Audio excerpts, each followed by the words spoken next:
Hello students, welcome back to excellent classes. और मैं अपर्णा आज आप सबके लिए लेकर आई हूँ क्लास 10th के फिजिक्स का कंप्लीट रैपिड रिवीजन। क्यों?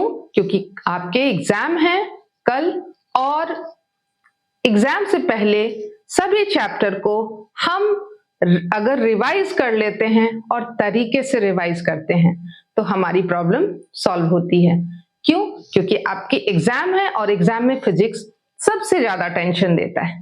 तो सभी टेंशन को बाय बाय कह दो, और अगले 1 से 1.5 घंटे में हम हर एक चैप्टर के सारे कॉन्सेप्ट और सभी इंपॉर्टेंट फॉर्मूले को डिटेल में कवर करेंगे। मेरी कोशिश रहेगी कि मैं चीजों को इजी वे में आप लोगों को समझा सकूं एज यूजुअल।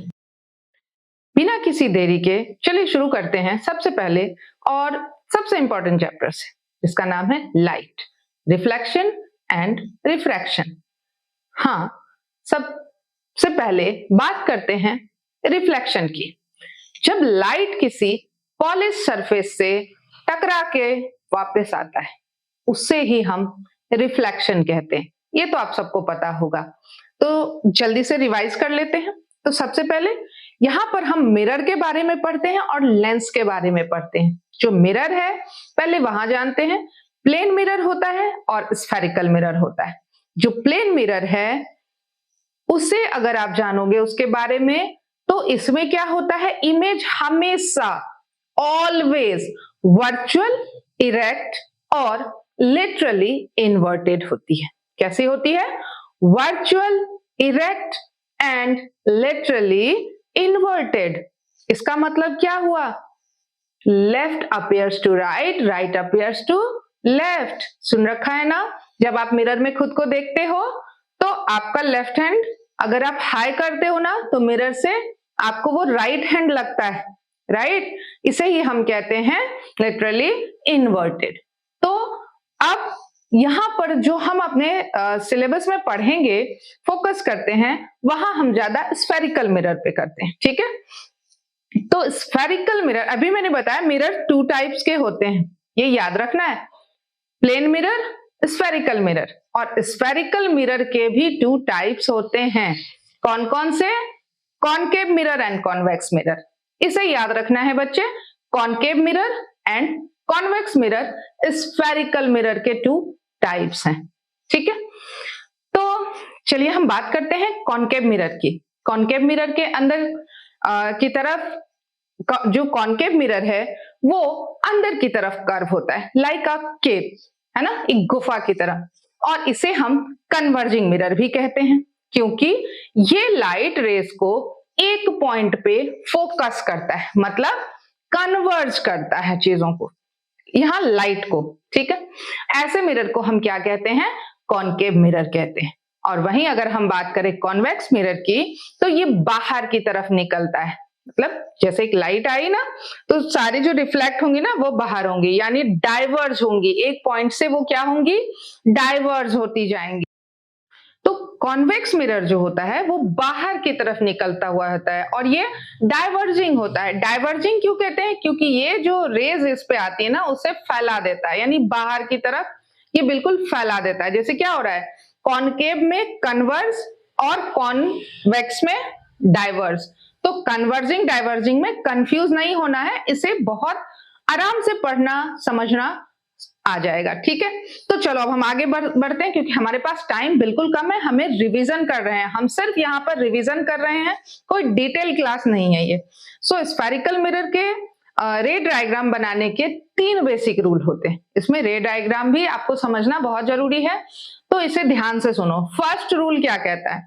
अगर लाइट रे जो है वो प्रिंसिपल एक्सिस के पैरेलल आती है, प्रिंसिपल एक्सिस के पैरेलल आती है, तो रिफ्लेक्शन के बाद वो फोकस से पास होगी। समझ में आया?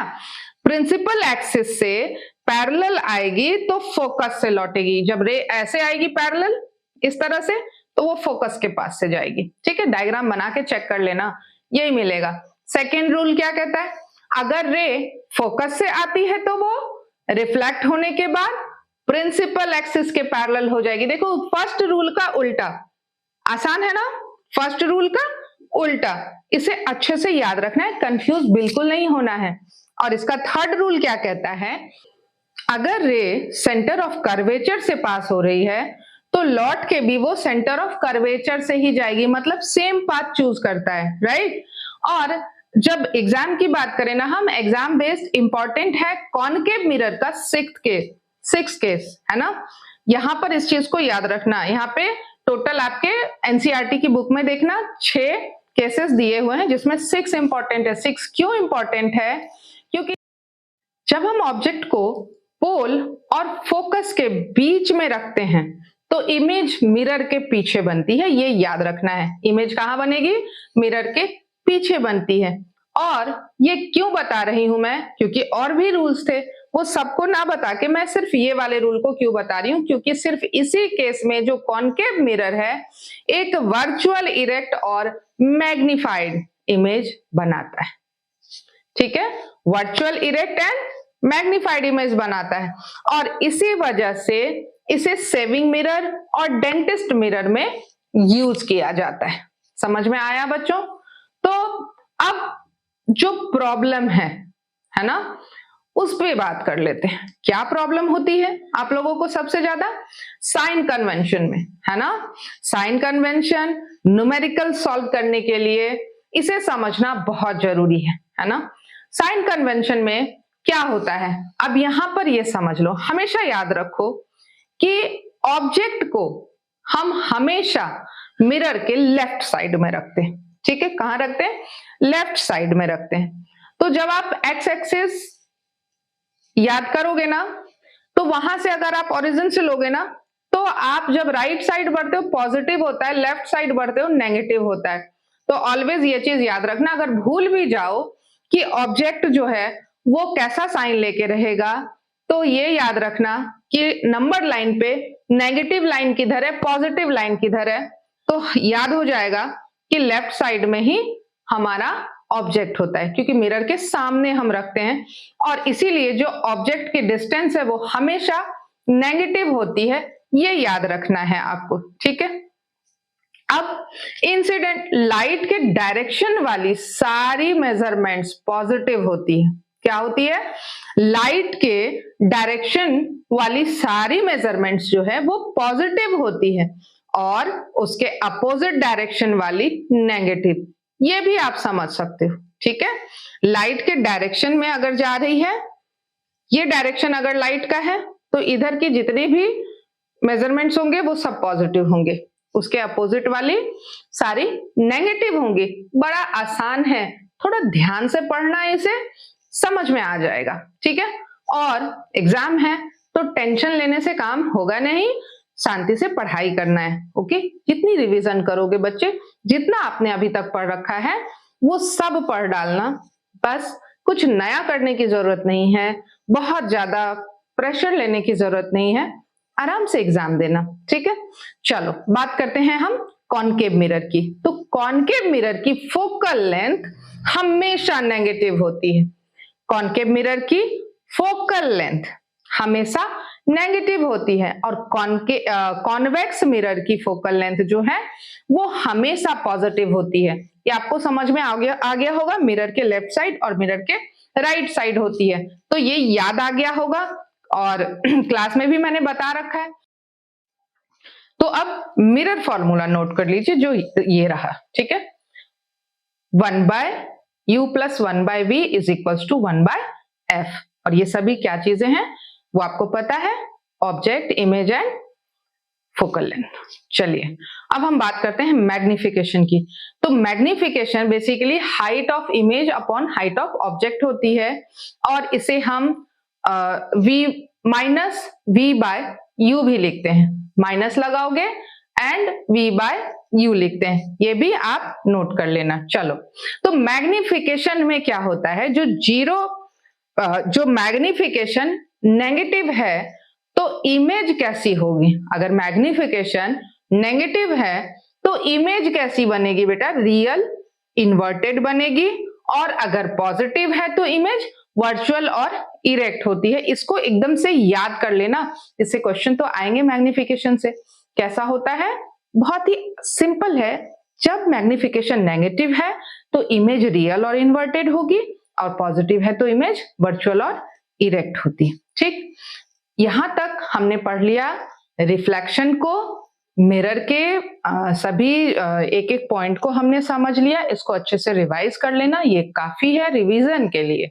जो पढ़ रखा है आपने साल भर से वो तो है ही, इसे क्विक रिवीजन में आप कर लेना। चलो अब हम आगे रिफ्रैक्शन को पढ़ लेते हैं। ठीक है, तो रिफ्रैक्शन में क्या होता है? रिफ्रैक्शन में तो लाइट लौट जाती है। रिफ्रैक्शन में क्या होती है? किसी ट्रांसपेरेंट मीडियम से जब लाइट पास थ्रू हो जाए, क्या हो जाए?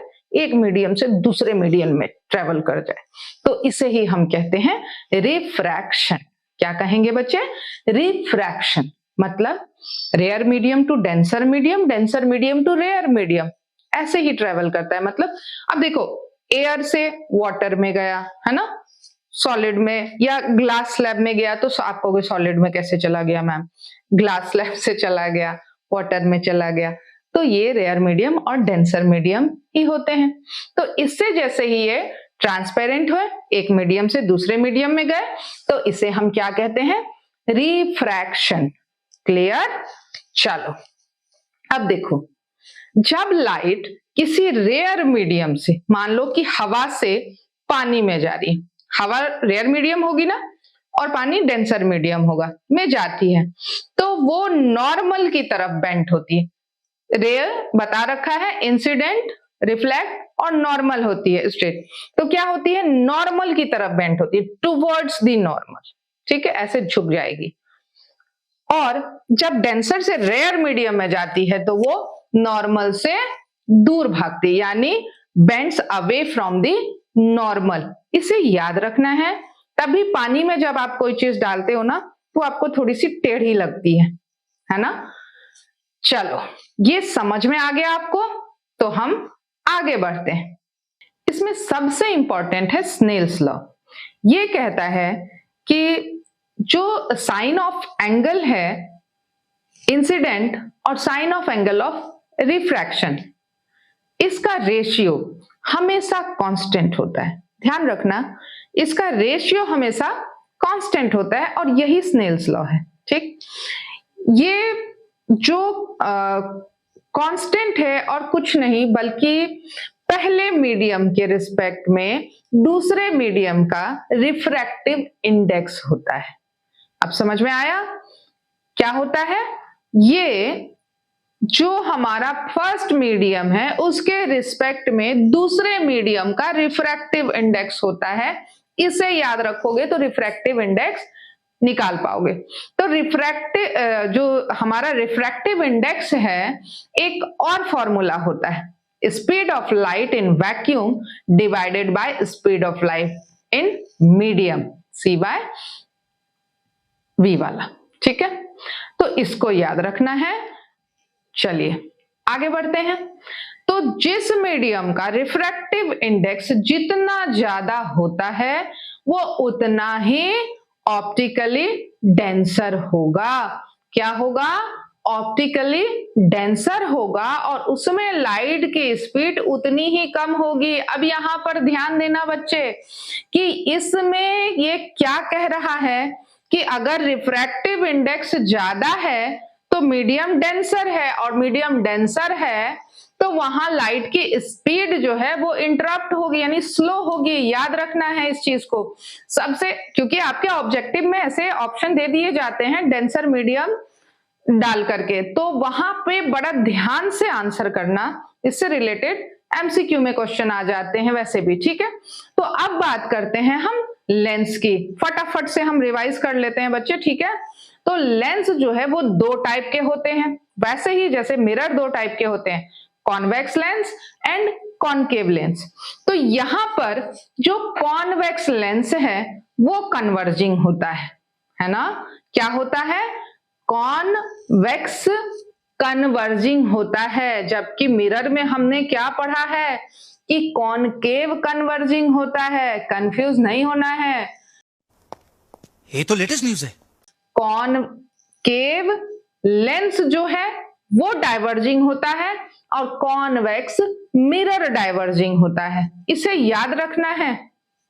ठीक है, तो जो कॉन्वेक्स लेंस है उसके 6 रे डायग्राम बनते हैं, केस है, और जो कॉनकेव है उसके 2 बनते हैं, सिर्फ 2 ही केस होते हैं जो एनसीईआरटी में गिवन है बिल्कुल। और एक और बात इंपॉर्टेंट क्या याद रखना है कि कॉनकेव लेंस जो है वो डाइवर्जिंग है, तो इसमें जो इमेज है वो हमेशा ही वर्चुअल इरेक्ट और डिमिनिश्ड बनती है। क्लियर? डायग्राम्स को अच्छे से देख लेना है आपको। बहुत लेंस का फॉर्मूला मिरर फॉर्मूले के ही जैसा है, बस इसमें माइनस का साइन लगा होता है। जैसे मैंने आपको बताया 1/u + 1/v = 1/f, तो यहाँ पे 1/v - 1/u = 1/f कर देना है। और लेंस के मैग्निफिकेशन का जो फॉर्मूला है बच्चे, यहाँ आपको बस एक चीज ध्यान रखनी है कि मैग्निफिकेशन जब हम मिरर में कर रहे थे तो वहां पे हमने माइनस लगाया था, लेकिन लेंस में माइनस नहीं लगता है। ठीक है, लेंस में माइनस नहीं लगता है। अब यहां देखो, मिरर में जो मिरर फॉर्मूला था वहां पे हमने पॉजिटिव साइन लिया था और मैग्निफिकेशन में नेगेटिव लगाया था, और यहां लेंस में जो फॉर्मूला है लेंस का वो नेगेटिव रख रहे हैं, हम माइनस रखते हैं, और जो हमारा मैग्निफिकेशन है वो माइनस नहीं होता है, पॉजिटिव होता है। क्लियर है? लेंस की पावर निकालने का भी फॉर्मूला होता है P = 1/f, इसे याद रखना है। ये सब एनसीईआरटी में है, बिल्कुल रिवाइज कर लेना, हाईलाइट करवाया हुआ था मैंने, सबको रिवाइज कर लेना आप लोग। ओके, तो पावर निकालते वक्त हमेशा ध्यान रखिएगा कि जो फोकल लेंथ है वो मीटर में होनी चाहिए, क्योंकि इसकी एसआई यूनिट जो है वो डायोप्टर होती है। क्या होती है बच्चे? पावर की एसआई यूनिट डायोप्टर होती है। ठीक है, तो यहाँ पे कॉन्वेक्स लेंस की पावर पॉजिटिव होती है और कॉनकेव लेंस की नेगेटिव होती है। तो मुझे बताना कि जो ह्यूमन आई में जो प्रॉब्लम्स हैं वो पढ़ रखा है ना आपने, तो उसमें कहां पे कौन सा लेंस यूज होगा। ठीक है, चलो, तो यहां पर हमारा लाइट चैप्टर खत्म होता है। अब हम बढ़ते हैं अपने अगले चैप्टर की तरफ, जिसका नाम है the human I and the colourful world. तो हमारी आंखें एक नेचुरल कैमरे की तरह काम करती है, कैमरे की तरह काम करती है, यानी इसमें जो लेंस होता है वो एक कॉन्वेक्स लेंस होता है। ये क्वेश्चन काफी बनता है आप लोगों के दिमाग में कि हमारी आंखों में कौन सा लेंस है, तो ये कॉन्वेक्स लेंस होता है, अभी आपको यही जानना है। ठीक है, और इमेज जो है वो पीछे रेटिना पर बनती है। क्लियर? हमारी आंख के लेंस की एक स्पेशल प्रॉपर्टी होती है जिसे पावर ऑफ एकोमोडेशन कहते हैं। जो आईज में सिलियरी मसल्स होते हैं उसका काम क्या होता है, तो ये लेंस की थिकनेस को चेंज करते उसकी फोकल लेंथ को एडजस्ट करता है, ताकि हम दूर और पास दोनों की चीजों को क्लियर देख सकें। समझ में आ रहा है? दोनों की चीजों को हम क्लियर देख सके, इसके लिए सिलियरी मसल्स का काम होता है, वो लेंस की थिकनेस को एडजस्ट करते रहता है। ठीक है, तो अब हम बात करते हैं एक नॉर्मल आंख के लिए जो लीस्ट डिस्टेंस है ना, of distinct vision, that is 25 centimetre, and far point के लिए क्या होगा, वो इन्फिनिटी होता है। ये याद रखना है, इन्फिनिटी होता है। लेकिन कई बार आंखों में डिफेक्ट आ जाता है।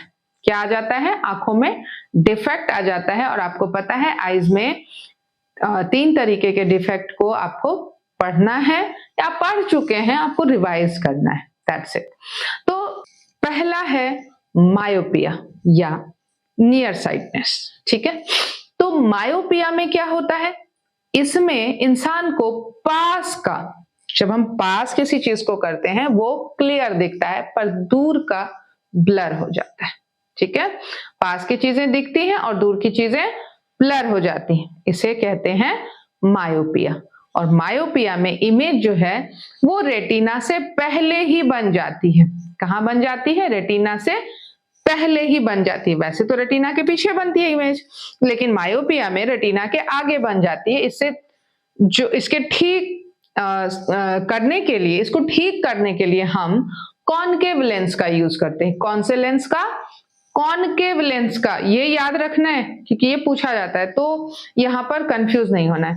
दूसरा है हाइपरमेट्रोपिया, ये फार साइटनेस है, ठीक है। इसमें दूर का क्लियर दिखता है लेकिन पास की चीजें ब्लर हो जाती है, और इसमें इमेज अगर ब्लर हो रही है तो इसका मतलब कहां है? रेटिना के पीछे बन रही है बाद में, और इसे ठीक करने के लिए कॉन्वेक्स लेंस लगाया जाता है, ठीक है। समझ में आ रहा है? और तीसरा जो डिफेक्ट है वो है प्रेस बायोपिया, ठीक है। तीसरा क्या है? प्रेस बायोपिया। ये ओल्ड एज में होता है जब सिलेरी मसल जो है वो वीक हो जाती है, और वो फिर क्या होता है? लेंस की थिकनेस को कंट्रोल नहीं कर पाता। इसके लिए बायफोकल लेंसेज यूज किए जाते हैं। बायफोकल लेंस यूज किए जाते हैं। जब आप अपने घर के किसी बड़े बुजुर्गों के चश्मे को देखोगे ना, तो वहां पे आपको उस तरीके की लेंस दिख जाएगी जहां आपको 2 टाइप के पावर दिखेंगे, जो नजदीक से किताबों को भी पढ़ सके और दूर की चीजों को भी देख सके। ओके, तो अब चैप्टर के दूसरे पार्ट पे चलते हैं, देखते हैं यहां पे क्या है। तो यहां पर जो है नेचर का मैजिकल फिनोमेना पे बेस्ड है ये। कैसे? तो सबसे पहले dispersion of light. Dispersion of light क्या है? जब व्हाइट लाइट को किसी प्रिज्म से पास कराते हैं, कहां से? जब व्हाइट लाइट किसी प्रिज्म से पास होती है तो वो अपने 7 कॉन्स्टिट्यूएंट कलर में स्प्लिट हो जाती है, जिसे विबग्योर कहते हैं। पढ़ रखा है इसे, 7th क्लास से ही पढ़ रखा होगा, तो इसे हम विबग्योर कहते हैं। इसमें जो रेड कलर है सबसे कम बेंड होता है और वायलेट सबसे ज्यादा। तो मुझे कमेंट करके बताना कि कौन से कलर की वेवलेंथ ज्यादा होती है, ठीक है। तो इस फेनोमेना की वजह से हमें आसमान में रेनबो दिखता है, ठीक है।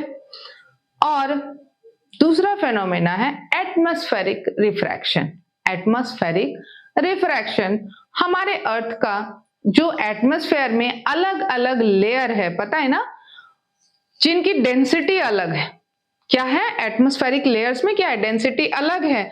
और जब स्टार से लाइट आती है, क्या होती है?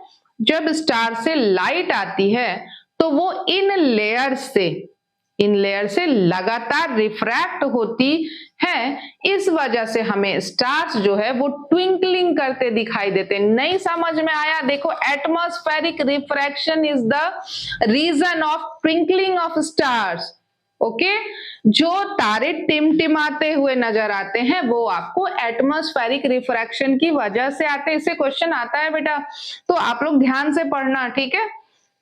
क्यों? क्योंकि एटमॉस्फेयर में क्या होते हैं? लेयर होते हैं, पता है ना, और उसकी डेंसिटी डिफरेंट होती है। तो जब डिफरेंट डेंसिटी में लाइट पास होगी तो वो बेंट होती है, कभी रेयर टू डेंसर जैसे ही जाएगा तो वो टुवर्ड्स द नॉर्मल। तो आपको जब अगर यहां पर है स्टार तो वो कभी आपको यहां दिखेगा, कभी यहां दिखेगा, कभी यहां दिखता है, राइट। बट वो अपनी जगह पे ही होता है, हमें ऐसे ट्विंकलिंग करते हुए दिखता है। तो इस बात को याद रखना।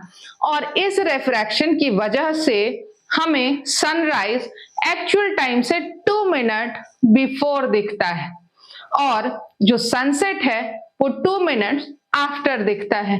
ये भी क्या है? एटमॉस्फेरिक फेनोमेना, उसी की वजह से होता है, ठीक है। तीसरा और आखिरी फेनोमेना क्या है?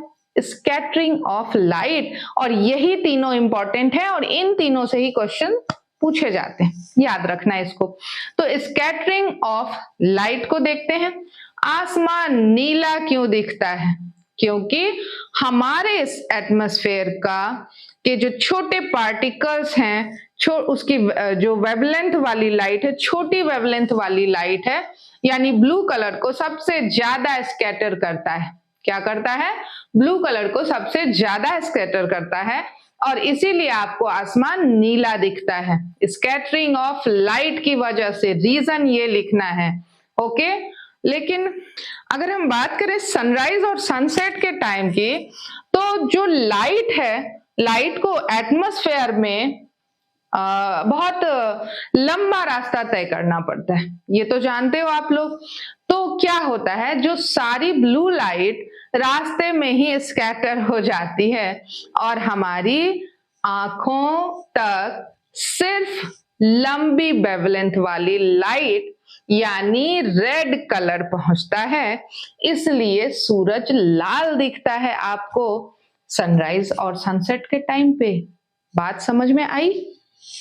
ठीक है, क्या बता रही थी मैं? अभी मैंने आपको वेवलेंथ वाला क्वेश्चन पूछा था और देखो यहां मैंने वेवलेंथ भी बता दिया, तो आप अभी भी कमेंट कर सकते हो, राइट? तो आई होप आप लोगों को ये रिवीजन समझ में आ रहा है। तो चलिए अब हम अपना फोकस शिफ्ट करते हैं फिजिक्स के तीसरे चैप्टर पे, जो है इलेक्ट्रिसिटी। इलेक्ट्रिसिटी यानी फ्लो ऑफ इलेक्ट्रिक चार्ज। क्या है? इलेक्ट्रिसिटी यानी इलेक्ट्रिक करंट किसको कहोगे? जो फ्लो ऑफ इलेक्ट्रिक चार्ज होता है उसे हम करंट कहते हैं, और करंट का फॉर्मूला ये रहा।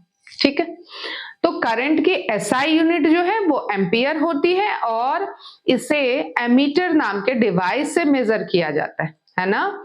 इसे हमेशा सीरीज में लगाया जाता है, ये भी याद रखना है आपको, इसे हमेशा सीरीज में लगाया जाता है। चार्ज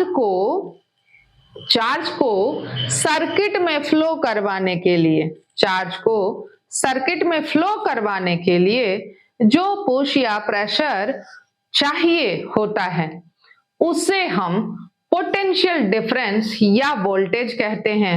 हाँ बच्चे, सर्किट में जब आपको चार्ज ये करना होगा तो वहां पे जो प्रेशर चाहिए ना उसे हम पोटेंशियल डिफरेंस या वोल्टेज कहते हैं, ये याद रखना है। इसकी जो एसआई यूनिट है वो वोल्ट होती है ना? और इसे नापने के लिए वोल्ट मीटर यूज करते हैं, जिसे हमेशा पैरेलल में जोड़ा जाता है। कैसे जोड़ते हैं? पैरेलल में जोड़ते हैं, याद रखना। इलेक्ट्रिसिटी का सबसे इंपॉर्टेंट लॉ है ओम्स लॉ, एकदम ध्यान से समझना इसे। ओम्स लॉ क्या कहते हैं कि एट अ कांस्टेंट टेम्परेचर, यानी एक कांस्टेंट टेम्परेचर पे, यहां अभी कांस्टेंट टेम्परेचर ही पढ़ेंगे हम लोग, ठीक है? कांस्टेंट टेम्परेचर पे किसी भी कंडक्टर के थ्रू फ्लो करने वाले करंट, किसी भी कंडक्टर के थ्रू फ्लो करने वाले करंट उसके एंड्स के पोटेंशियल डिफरेंस के डायरेक्टली प्रोपोर्शनल होता है। क्या क्या क्या क्या होता है? फ्लो करने वाले करंट उसके एंड्स के पोटेंशियल डिफरेंस के डायरेक्टली प्रोपोर्शनल होते हैं, ये याद रखना है। यहां आर क्या है? रेसिस्टेंस है। तो रेसिस्टेंस क्या है? रेसिस्टेंस करंट के फ्लो में इंटरप्शन डालता है, यानी रुकावट डालता है, रोकता है, उसे ही हम रेसिस्टेंस कहते हैं। ठीक है, तो इसका एसआई यूनिट जो है वो ओम्स होता है। क्या होता है? ओम्स होता है। तो किसी भी वायर का जो रेसिस्टेंस है वो चार चीजों पर डिपेंड करेगा। किसी भी जो वायर है उसका जो रेसिस्टेंस है ना वो चार चीजों पर डिपेंड करता है। पहले लेंथ के ऊपर, किसके ऊपर? लेंथ के ऊपर। जो वायर रेसिस्टेंस जो लेंथ के होगा वो डायरेक्टली प्रोपोर्शनल होता है। कैसे? जितनी लंबी लेंथ होगी वायर की, रुकावट उतनी ज्यादा होगी ना, हो सकती है ना? दूसरा क्या होता है? Cross section area. Cross section area जो है वो इनवर्सली प्रोपोर्शनल होता है, इसको याद रखना है ना? वायर मोटा होगा तो करंट आसानी से निकल जाएगा, नहीं फ्लो कर जाएगा, तो वहां रेसिस्टेंस कम होगा। इधर से रोकोगे इलेक्ट्रॉन को, उधर से निकल जाएगा, उधर से रोकोगे उधर निकल जाएगा, उसको एरिया ज्यादा मिलेगा तो। लेकिन एरिया कम होगा और वायर बड़ी होगी, इसको याद रखना है कि कौन डायरेक्टली प्रोपोर्शनल है, कौन इनवर्सली प्रोपोर्शनल। तीसरा क्या है? जो नेचर ऑफ मटेरियल है। क्या है? नेचर ऑफ मटेरियल वो। और फोर्थ है temperature. Nature of material and temperature, जिस भी नेचर का मटेरियल होगा उसके अकॉर्डिंग आप देखोगे। तो बताना मुझे कमेंट करके कि इलेक्ट्रिसिटी का सबसे अच्छा कंडक्टर कौन सा मटेरियल होता है। ठीक है, ओके। यहां हम रो को रेसिस्टिविटी कहते हैं। जो रो है, ये सिंबल देखोगे आप, उसे हम रेसिस्टिविटी कहते हैं। ये सिर्फ मटेरियल और टेम्परेचर पर डिपेंड करता है। जो रेसिस्टिविटी है वो मटेरियल और टेम्परेचर पर डिपेंड करता है, वायर की लंबाई या मोटाई पर नहीं। अब देखते हैं कि रेसिस्टर्स का कॉम्बिनेशन ये दो तरह का होता है। कैसा? सीरीज और पैरेलल। जो रेसिस्टर्स है उसका कॉम्बिनेशन कैसा होता है? सीरीज में और पैरेलल होता है। तो सीरीज कॉम्बिनेशन में जो रेसिस्टर है वो एक के बाद एक जुड़ा होता है। जैसे आप खेलते हो ना, एक दूसरे का हाथ पकड़ के यूं खड़े हो जाते हो सारे कि चलो रोक लेते हैं इसे, खेलते हैं, संगठन खेलते थे, तो उसे हम क्या बोलते हैं? सीरीज बोलते हैं। एक के साथ एक ऐसे जोड़ देना। और यहाँ पे क्या होगा? पूरे सर्किट में जो करंट सेम रहता है। पूरे सर्किट में करंट कैसा होगा? यहाँ पर सेम रहेगा, लेकिन वोल्टेज डिवाइड हो जाता है, ये याद रखना है। करंट सेम रहेगा, वोल्टेज डिवाइड हो जाएगा। और जो सीरीज का इक्विवेलेंट रेजिस्टेंस निकालने का फॉर्मूला है वो ये रहा। चलो, पैरेलल कॉम्बिनेशन में रेसिस्टर एक ही है, 2 पॉइंट के बीच जुड़ा होता है, ठीक है। इसमें वोल्टेज सेम होता है, करंट अलग हो जाता है, डिवाइड हो जाता है ब्रांचेस में, राइट। और जो पैरेलल का इक्विवेलेंट रेजिस्टेंस का फॉर्मूला निकालते हैं वो इस तरह से निकालते हैं। ओके, जल्दी जल्दी से रिवाइज कर लेना है हमें। तो हमारे घरों की वायरिंग हमेशा पैरेलल में होती है ताकि एक अप्लायंस खराब हो तो बाकी चलती रहे। समझ में आ रहा है? बाकी चलती रहे। जब भी किसी वायर में करंट फ्लो करते हैं तो वो गर्म हो जाती है। ये कभी नोटिस किया है? कई बार किया होगा। किसी वायर में करंट फ्लो करते हैं तो वो गर्म हो जाती है। इसे हम क्या कहते हैं? इसे हम कहते हैं heating effect of electric current. क्या कहते हैं? Heating effect of electric current, है ना। और इसके लिए जूल्स लॉ है जो हीटिंग में यूज होता है, ठीक है। कौन सा law? Joules law. Electric power भी होता है कुछ, तो पावर निकालने के 3 फॉर्मूले आपको याद रखने हैं, ठीक है। Commercial unit of electric energy kilowatt बराबर होती है, ठीक है। और 1 यूनिट इलेक्ट्रिसिटी का मतलब ये होता है। तो जो इसकी वैल्यू होती है वो जूल्स में कैलकुलेट होती है। तो इलेक्ट्रिसिटी बिल कैलकुलेट करने के लिए जो न्यूमेरिकल्स है वो एग्जाम में जरूर आता है, एक बार इसको जरूर चेक कर लेना। ओके, तो चलो अब आगे बढ़ते हैं अपने आखिरी चैप्टर की तरफ, जिसका नाम क्या है? Magnetic effect of electric current. जी हाँ, यहाँ पर हम मैग्नेटिक इफेक्ट पढ़ रहे हैं। मैग्नेटिक में क्या? जब भी किसी वायर से इलेक्ट्रिक करंट पास होता है ना, तो उसके आसपास में एक मैग्नेटिक फील्ड बनती है। क्या बनती है? एक मैग्नेटिक फील्ड बनती है। और ये मैग्नेटिक फील्ड लाइंस की तरह होती है। ये मैग्नेटिक फील्ड लाइंस की जो प्रॉपर्टीज है वो एग्जाम में डायरेक्टली पूछे जाते हैं, ठीक है। इन्हें जरूर याद रखना है। तो पहले देख लेते हैं। ये लाइन हमेशा मैग्नेट के नॉर्थ पोल से निकलती है। जो लाइंस हैं वो कहां से निकलती है? मैग्नेट के नॉर्थ पोल से निकलती है और साउथ पोल को जाती है। ऐसा नहीं है कि फिर वो साउथ से निकल के ऐसे घूमे, नहीं, हमेशा नॉर्थ से ही निकलेगी, चाहे आप कहीं भी वो दो। हालांकि जो मैग्नेट के अंदर ये साउथ से नॉर्थ की तरफ चली जाती है, ठीक। तो ये लाइंस हमेशा क्लोज एंड कंटिन्यूअस कर्व बनाती है। कैसे बनाती है? क्लोज एंड कंटिन्यूअस कर्व्स बनाती है। तो और जो सबसे इंपॉर्टेंट प्रॉपर्टी है वो क्या है? 2 मैग्नेटिक फील्ड लाइंस कभी भी एक दूसरे को इंटरसेक्ट नहीं करते, है ना। 2 जो मैग्नेटिक फील्ड लाइंस है वो एक दूसरे को कभी इंटरसेक्ट नहीं करती है, क्योंकि नॉर्थ से निकल के साउथ में जाएगी। फिर अब इतना तो अभी नहीं समझाना है, रिवाइज कर रहे हैं हम। तो अगर वो इंटरसेक्ट करेगी तो एक ही पॉइंट पर मैग्नेटिक फील्ड की 2 डायरेक्शन हो जाएगी। और आपको पता है ना कि ये प्रैक्टिकली इम्पॉसिबल है, प्रैक्टिकली इम्पॉसिबल है। तो याद रखना है कि जो मैग्नेटिक फील्ड्स के डायरेक्शन निकालने के लिए हम राइट हैंड थंब रूल का यूज करते हैं। किसको यूज करते हैं? राइट हैंड थंब रूल को यूज करते हैं। ठीक है, तो अब इसके अकॉर्डिंग क्या है, इस रूल के अकॉर्डिंग अगर आपने राइट हैंड में करंट कैरी किया, क्या किया, राइट हैंड में ऐसे करंट कैरिंग वायर को पकड़ा, ठीक है, तो जो थंब है वो करंट का डायरेक्शन पॉइंट है। क्या है? यहां से करंट का डायरेक्शन, और आपकी फिंगर जिस डायरेक्शन में होगी वहां मैग्नेटिक फील्ड का डायरेक्शन होगा। वो क्या होगा? मैग्नेटिक फील्ड का डायरेक्शन होगा। इसे अच्छे से समझना, ठीक है। अगर हम वायर को कॉइल करके एक सिलेंडर जैसे बना दे, क्या कर दे? कॉइल करके सिलेंडर जैसे बना दे, तो उसे सोलेनॉइड कहते हैं। क्या कहते हैं? सोलेनॉइड कहते हैं। और सोलेनॉइड बिल्कुल एक बार मैग्नेट की तरह बिहेव करता है और इसके अंदर मैग्नेटिक फील्ड लाइन पैरेलल और यूनिफॉर्म होती है। इसे भी जरूर पढ़ लेना, ठीक है। तो अब हम आते हैं फ्लेमिंग्स के लेफ्ट हैंड रूल की तरफ।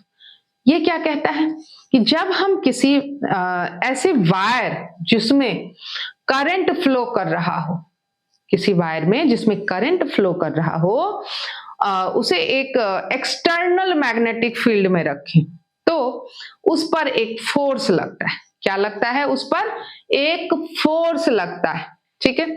इस फोर्स की जो डायरेक्शन है निकलने के लिए, अपने लेफ्ट हैंड के 4 फिंगर, किसको? लेफ्ट हैंड के 4 फिंगर, मिडिल फिंगर और थंब को इस तरह से स्ट्रेच करें, है ना। वो तीनों एक दूसरे के परपेंडिकुलर होती है। ऐसे देखो, ये इसके परपेंडिकुलर है, ये इसके परपेंडिकुलर है, ये इसके परपेंडिकुलर है, राइट। तो तीनों एक दूसरे के क्या है? परपेंडिकुलर होती है। तो अगर 4 फिंगर मैग्नेटिक फील्ड बनाती है, मिडिल फिंगर करंट की डायरेक्शन होती है, तो थंब जो है वो वायर पर लगने वाले फोर्स का डायरेक्शन बताता है। इसे याद रखना है बच्चे। इसे ही हम क्या कहते हैं? इसे हम फ्लेमिंग के राइट हैंड रूल कहते हैं, ठीक है, याद रखना है। तो आखिर में हम देखते हैं डोमेस्टिक इलेक्ट्रिक सर्किट, राइट। क्या होता है डोमेस्टिक इलेक्ट्रिक सर्किट? तो हमारे घरों में आने वाली जो इलेक्ट्रिक अल्टरनेटिंग करंट होती है, एसी होती है ना। एसी एयर कंडीशन की बात नहीं कर रही हूं मैं बात कर रही हूं अल्टरनेटिव करंट की, ठीक है। अल्टरनेटिंग करंट जो होता है, जो हमारे घरों में सप्लाई आता है ना, इलेक्ट्रिसिटी होती है, उसकी बात कर रही हूं, जिसका वोल्टेज 220 वोल्ट होता है और फ्रीक्वेंसी 50 हर्ट्ज होती है। इसे याद रखना है, ठीक है। हमारे मेन सप्लाई में 3 तरह के वायर होते हैं। पहला लाइव वायर होता है जो जनरली रेड या ब्राउन कलर का होता है। दूसरा न्यूट्रल वायर होता है जो ब्लैक या ब्लू कलर का होता है, और इन्हीं दोनों के बीच 220 वोल्ट का पोटेंशियल डिफरेंस होता है। और तीसरा जो होता है वो अर्थ वायर होता है जो ग्रीन या येलो कलर का होता है, और ये हमें इलेक्ट्रिक शॉक से बचाने का काम करता है। तो बच्चे इसे ध्यान से पढ़ लेना, आसान सा है, जरूर समझ में आ जाएगा, ओके। तो अगर कभी लाइव और न्यूट्रल वायर डायरेक्ट टच हो जाता है तो सर्किट में करंट अचानक से बहुत बढ़ जाता है और इसे शॉर्ट सर्किट कहते हैं। जी हाँ, इसे ही हम शॉर्ट सर्किट कहते हैं। समझ में आया? तो इस शॉर्ट सर्किट और ओवरलोडिंग से बचने के लिए हम सर्किट में एक सेफ्टी डिवाइस लगाते हैं जिसे इलेक्ट्रिक फ्यूज कहते हैं। कई बार सुना होगा आपने ये शब्द, फ्यूज कहते हैं उसे। फ्यूज लगाया ही इसीलिए जाता है ताकि हम शॉर्ट सर्किट से बचा सके अपने घर को, ठीक है। तो जो फ्यूज होता है ना, वो जूल्स हीटिंग के प्रिंसिपल पर काम करता है। फ्यूज कैसे काम करता है? जूल्स हीटिंग के प्रिंसिपल पे काम करता है, और करंट ज्यादा होने पर मेल्ट होकर सर्किट ब्रेक कर देता है। समझ में आया? सर्किट को ब्रेक कर देता है। तो यहां पर हमारे सभी चैप्टर्स की रिवीजन खत्म होती है, ठीक है। तो अब जो एग्जाम है ना हमारा, उसे सभी चैप्टर्स को ध्यान से पढ़ना, रिवाइज करना। हमारे पास टाइम है अभी रिवाइज करने का, अच्छे से सिलेबस तो हमने पूरा रिवाइज कर लिया है, पर अब एग्जाम में सिली मिस्टेक से बचना और फुल मार्क्स लेने के लिए कुछ टिप्स पे ध्यान देना। क्या है टिप्स? तो सबसे बड़ी ट्रिक क्या है, जो लाइट चैप्टर के न्यूमेरिकल्स में साइन कन्वेंशन की मिस्टेक, इससे बचना है ना। साइन कन्वेंशन अभी मैंने समझाया है, रिवाइज करने के लिए ध्यान से पढ़ लेना और आसान है, याद भी रख सकते हो। हमेशा याद रखो, जो u की वैल्यू है हमेशा नेगेटिव होती है। u कैसा होता है? u negative, only I positive. सिर्फ मैं पॉजिटिव सोच सकता हूं, u नेगेटिव नहीं, ऐसा नहीं है, ऐसा नहीं होता है। बस याद रखने के लिए कुछ भी याद रख लो, राइट। कॉन्वेक्स मिरर में या लेंस हो तो जो फोकल लेंथ है वो हमेशा पॉजिटिव होता है, और कॉनकेव हो तो हमेशा नेगेटिव, ये याद रखना है। दूसरी टिप्स क्या है, जो फाइनल आंसर निकालने के बाद एसआई यूनिट लिखना कभी मत भूलना। जब हम एसआई यूनिट नहीं लिखेंगे तो हमारे मार्क्स कटते हैं, ठीक है, क्योंकि अगर यूनिट नहीं लिखोगे तो सीबीएसई वाले सीधे आधे नंबर काट देंगे। ये रूल बुक में आपने पढ़ रखा है, तो इस चीज को बड़े ध्यान से करना, ठीक है बच्चों।